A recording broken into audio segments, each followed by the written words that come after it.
Now, before I even address one of the topics for today, I want to go ahead and put this out there. I respect people's diets. If you like eating meat, great. Matter of fact, I eat meat. If you're a vegetarian, that's cool too. If you're vegan, again, no worries here. Now, why did I start with that, right? Because today we're going to be talking about meat and how some individuals, Bill Gates included, wants to focus solely on meats that's made in labs. He is so into it that he's backing up two companies that are devoted to creating synthetic meat. So are you ready to change up your diet on the whim of a billionaire? You trying to eat Bill Gates' meat? Now, I also have some big news when it comes to sodas. Do you drink that stuff? Now, honestly, I don't, but if you do, that's your personal preference, but it depends on how much you value your health. And a new study has shown that one of them actually causes cancer. Yeah, that's probably not something that we should be drinking, right? I'm not saying you should or you shouldn't. It's always your call. And just how protected is your identity right now? Now, I have the craziest story from JP Morgan, and it just shows how you and I should be thinking 10 steps ahead of everybody, especially when it comes to our money and our investments. All right, guys, let's not waste any more time. Let's get right into the updates. So what does it mean to lead by example? Like, what do you think sets that bar? Now, if you ask me, it could be something as simple as logging in overtime for work. Like if your boss clocks in on time and still stays for a few hours after that, because his own employees have to work overtime, that would be a great way to say that someone is leading by example. Now, if you ask billionaires to eat bugs and synthetic meat, do you think that they would do the same? How about the FDA? Do you think that they would eat this meat? They probably would, since they just gave Good Meat, a company that's determined to grow chickens and other meat from their labs, their second safety clearance, which is just one step closer to bringing this food to our markets and ultimately to our plates at home. Now, another company that's made history with chicken deemed good enough for our bellies is Upside Foods. And the one thing that they and Good Meat have in common is that they're both backed by billionaire Bill Gates. In fact, he's been supporting this movement for some time now. So here's one part of his blog on his website called gatesnotes.com. But raising meats takes a good deal of land and water and has a substantial environmental impact. Put simply, there's no way to produce enough meat for 9 billion people. Yet, we can't ask everyone to become vegetarians. As much as I like vegetables, I know I wouldn't want to give up hamburgers, one of my favorite foods. That's why we need more options for producing meat without depleting our resources, end quote. This was way back in 2013, folks. He has backed up the statement time and time again, and he really wants us to eat fake meat. Y'all trying to eat Bill Gates' meat? Let me know in the comment section down below. Now, this is really weird since our farmers are being told to cut back on cattle and such due to emissions. Although, back in 2013, Bill Gates didn't even mention this in his blog. You know what doesn't make sense? How much farmland Bill Gates has. He has a ton. In 2020, Bill Gates made headlines for becoming the largest private farmland owner in the US. He had accumulated more than 269,000 acres of farmland across 18 states in less than a decade. Farmland values began rising in 1988, and except for the single-year declines in 2009 and 2016, values have seen a steady increase over the years. In the mid-1990s, farmland was valued at less than $1,500 an acre. By 2020, that number had grown to $3,160 an acre. Bill Gates is not the only one eyeing this investment.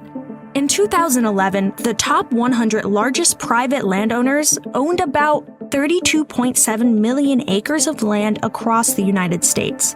Today, that number has grown to over 42.1 million acres, roughly the size of Florida and Connecticut combined. However, he can just say that China has much more than he has. It makes you question just what the plan really is. For this year, the billionaire was sure to inform us that fake meat would help with the fight in reducing greenhouse gas emissions. He also added this, quote, "The pace of innovation is really picking up even though we won't make the current timelines or avoid going over 1.5 degrees Celsius. The key on climate is making the clean products as cheap as the dirty products in every area of emissions, planes, concrete, meat, etc. This is one way that we can ask all the countries in the world to change. If it costs a lot extra, we won't succeed. We need support on climate from both parties in the United States and in all countries," end quote. But is this actually true? Because it sure doesn't match what I just heard from a researcher in UC Davis. It shows that there's a risk that cultured meat actually might be worse for the environment in some situations than animal agriculture.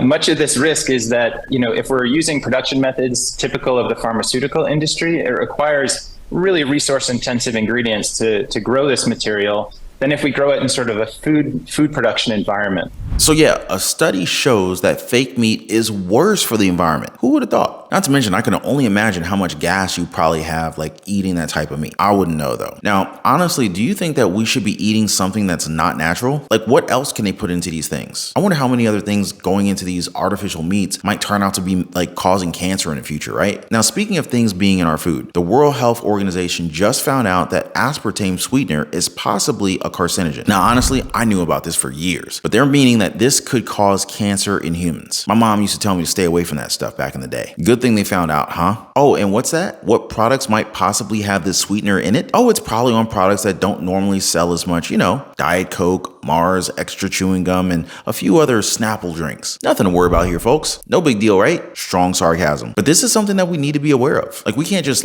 put whatever we want into our bodies because it tastes good. We should also be aware of how safe it is for us and if it's going to be causing us any kind of harm down the road. Awareness is a big deal these days, especially as thieves and crooks are all over the place, which is why you should know that some of them are actually using fake IDs to take your money out of the bank. Now, this happened with JP Morgan Chase, as one customer says that he lost $30,000 after a man walked into a bank branch with a fake ID and an incorrect social security number. The victim said that he's been trying to get his money back for over a year now, and he even contacted Senator Sherrod Brown to ask for help. Now, Brown had this to say about it, quote, "We've sent a letter to the banks. We've reached out to them. We've pushed them. We're hopeful that they're going to come to the table and fix this." Translated to real talk, and that basically means that they sent the letter and that's all we're probably going to be doing about it. Now, a lot of people would blame the bank, but think about it. The teller should have known better, right? The same goes for all of us. If you have mail that includes your name, address, social security number, anything that is your information, you got to make sure to have a shredder at home so that you can basically cut these things up before you throw them out. It's not like Congress is going to get off their high horse and help us with any of our little people problems, right? Now, what baffles me here is, they were provided with the wrong social security number. So why did they then let this criminal walk out with $30,000? Which opens up another important aspect of being financially stable. Never put all your eggs in one basket. You could probably cut it up into different banks or maybe even invest into different ventures that can possibly make you a rich man or a woman. But hey, let me know what you guys think about today's updates in the comment section. And I don't blame this guy as well. He thought that his money was safe, but human errors exist, and